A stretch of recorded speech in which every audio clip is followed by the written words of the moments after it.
In this video, we're going to learn about the major peninsular rivers of India. I'm going to show you the exact place of their origin to the place where they drain, and also in between a few important places where the rivers pass by. Just to give this video some structure, I've made the timestamps available in the description. Feel free to skip over and save some time if you feel like it. Before I begin, I want you to watch this video on Peninsular Mountains of India. I'll put the link of that video in the description. After watching the video, you will understand the land terrain of the Peninsula Plateau. Once you have some idea about it, then it will be easier for you to understand the river pattern, because rivers flow with the slope of the land. Hence, knowing the topography is equally important. Alright, I hope you have watched that video. So without any further ado, let's begin. The peninsular rivers either drains in the Bay of Bengal, which is on the eastern side, or in the Arabian Sea, which is on the western side. Keeping this in mind, we will first learn about the west-flowing rivers. The first one is Narmada. Now this river is actually part of central India. It originates from the Amarkantak Peak in Madhya Pradesh. Amarkantak Peak lies near the eastern Madhya Pradesh and Chhattisgarh border. Or you can say it is also the northeastern end of Satpura range. However, the exact source is the Maikal Hills, which are in eastern part of the Satpuras in Kawarda district of Chhattisgarh. Hence, the source of the river is right on the hilly border of Madhya Pradesh and Chhattisgarh. From there, the Narmada river flows right through the state of Madhya Pradesh. Here is the Vindhya range and here is the Satpura range. In between, the river Narmada flows due to a natural land depression which exists due to both these ranges. The river flows along the northern slope of the Satpura range. Satpura also forms a natural border between the states of Madhya Pradesh and Maharashtra. On reaching the western border of Madhya Pradesh, the river flows along the Madhya Pradesh and Maharashtra border for about 30 to 40 kilometers, and then continue to flow along the Maharashtra and Gujarat border for about 50 kilometers. And finally, the river enters fully into the state of Gujarat and flows towards the district of Bharuch, where it finally drains into the Arabian Sea near the Gulf of Khambat. It is the largest west-flowing river of the peninsula. It is also known as the lifeline of Gujarat and Madhya Pradesh for its huge contribution to the state of Gujarat and Madhya Pradesh in many ways. The second river is Tapi or Tapti. Even this river is part of central India. It originates from Multai in the Betul district of South Madhya Pradesh. Now this region is also the eastern central part of Satpura range. The river flows westward, crossing the Satpura range in the center. I want you to understand the land slope and how the river is flowing in the southern slope of Satpura range, which also forms a natural border between Madhya Pradesh and Maharashtra.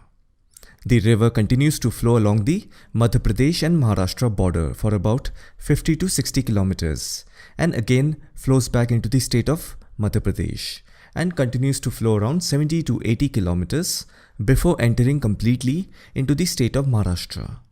The river then continues to flow westward in Maharashtra for about 230 kilometers and enters into the state of Gujarat and heads towards the city of Surat, and finally drains into the Arabian Sea near the Hazira mangrove. The third river is Mahi. It rises from the Vindhya range in Madhya Pradesh. It flows northwards at first into the Wagad region of Rajasthan, and then takes the southwestern coast by taking a U-turn and enters into the state of Gujarat to join the Gulf of Khambat. So most of its course lies in the Gujarat state. The fourth river is the Sabarmati. It originates in the Aravalli range of the Udaipur district of Rajasthan. It then flows in the southwest direction and enters the state of Gujarat. The river flows through the city of Ahmedabad and drains into the Gulf of Khambat. Now we will look at the peninsular rivers that drain into the Bay of Bengal. The first one is Mahanadi. It rises from a place called Sihava in the Raipur district of the central eastern Indian state of Chhattisgarh. The river then flows towards the north and then east direction. It then enters the state of Odisha from the Raigad district of Chhattisgarh. After entering Odisha, the river is held by a dam called the Hirakud Dam. It is a multi-purpose dam located near to Sambalpur district of Odisha. The river then enters into the city of Cuttack on the eastern side of Odisha. Before entering into Cuttack, the river passes through the hills of Eastern Ghats. Here you will find many discontinuous small mountain ranges. After reaching Cuttack, the main stream of Mahanadi gets divided into several distributaries. These all distributaries form the Mahanadi Delta, which is one of the largest deltas in India, and it brings a massive amount of alluvial deposits. The Mahanadi drains into the Bay of Bengal near Paradeep, which is a major seaport town and a municipality in Jagatsinghpur district of Odisha. The second one is River Godavari. It is the longest river in peninsular India. It is also known as Dakshin Ganga, meaning South Ganges. Now this river originates near Trimbakeshwar mountain range of the Western Ghats in Nashik district of Maharashtra. From there, it starts flowing towards the east till it reaches the border of Telangana. From there, the river flows further east for about 10 kilometers along the Maharashtra and Telangana border, and finally enters fully into the state of Telangana. It then continues to flow east until it reaches the extreme southeastern region of Maharashtra border. The river again continues to flow along the Maharashtra and Telangana border for about 50 kilometers until it reaches the border of Chhattisgarh. And thereafter, the river continues to flow along the Telangana and Chhattisgarh border for about 25 kilometers and takes a southeast turn and then again fully enters into the state of Telangana. The river then reaches the eastern border of Telangana and enters into the state of Andhra Pradesh. The river continues to flow further southeast. Upon reaching the city of Rajahmundry, Godavari river splits into a number of distributaries and forms the Godavari Delta. However, you will find two major streams. One stream heads towards the Andhra Pradesh and Puducherry border from the town of Yanam and finally drains into the Bay of Bengal. The second stream also drains into the Bay of Bengal in about 100 kilometers to the south. In Andhra Pradesh, the towns and cities that fall on the western side of the Godavari comes under the West Godavari district, and the towns and cities that fall on the eastern side of Godavari comes under the East Godavari district. The delta of the Godavari river is home to the Koringa mangrove forests and Koringa Wildlife Sanctuary. It is the second largest stretch of mangrove forest in India. The third river is Krishna. It is the second longest river of peninsular India. The river rises from the Western Ghat near Mahabaleshwar Peak in Maharashtra. It is not far from the coast of the Arabian Sea. It is around 70 kilometers away. The river then starts flowing in the southeast direction and enters in the state of Karnataka near the Mangavati village in Belgaum district of Karnataka. Here the river naturally acts as a border between the state of Maharashtra and Karnataka for about 15 kilometers. It then fully enters into the state of Karnataka. It again continues to flow southeast and enters into Telangana near Deosagar in Raichur district of Karnataka. Here the river becomes a natural border between Karnataka and Telangana for about 35 to 40 kilometers before entering fully into the state of Telangana. Inside the state of Telangana, the river flows across the south of Mehbubnagar district for about 100 kilometers. It then reaches the border of Telangana and Andhra Pradesh.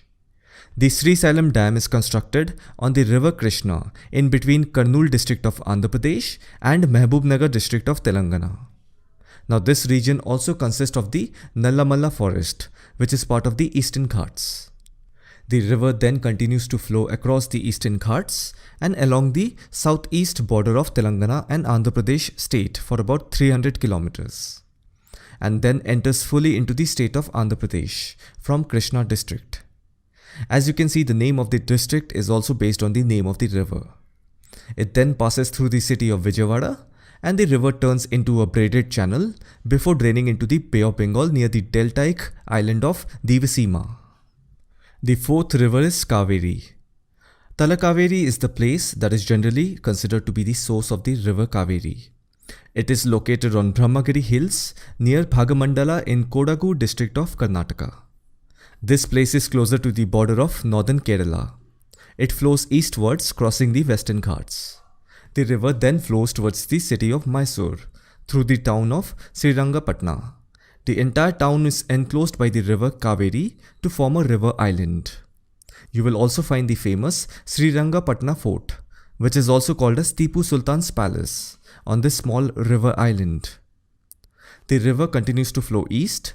It then flows along the Karnataka and Tamil Nadu border for about 70 kilometers and finally enters the state of Tamil Nadu from the extreme southeastern corner of Karnataka. Upon entering Tamil Nadu, the river becomes a major source of the Stanley Reservoir, on which you will find the Mettur Dam. The river then continues southeast direction and heads towards the ancient city of Trichy or Tiruchi. The river continues to flow east and finally drains into the Bay of Bengal at Pumpuhar Beach. So these were the main rivers of peninsular India. They together form the Peninsular River System. The peninsular drainage system is older than the Himalayan one. This is evident from the broad, largely graded shallow valleys and the maturity of the rivers. The peninsular rivers receive water only from rainfall, and water flows in these rivers in the rainy season. However, few rivers flow throughout the year. Therefore, these rivers are both perennial as well as seasonal. I hope this video was informative. Let me know your thoughts in the comment section. Thanks for watching, and I'll see you in the next one.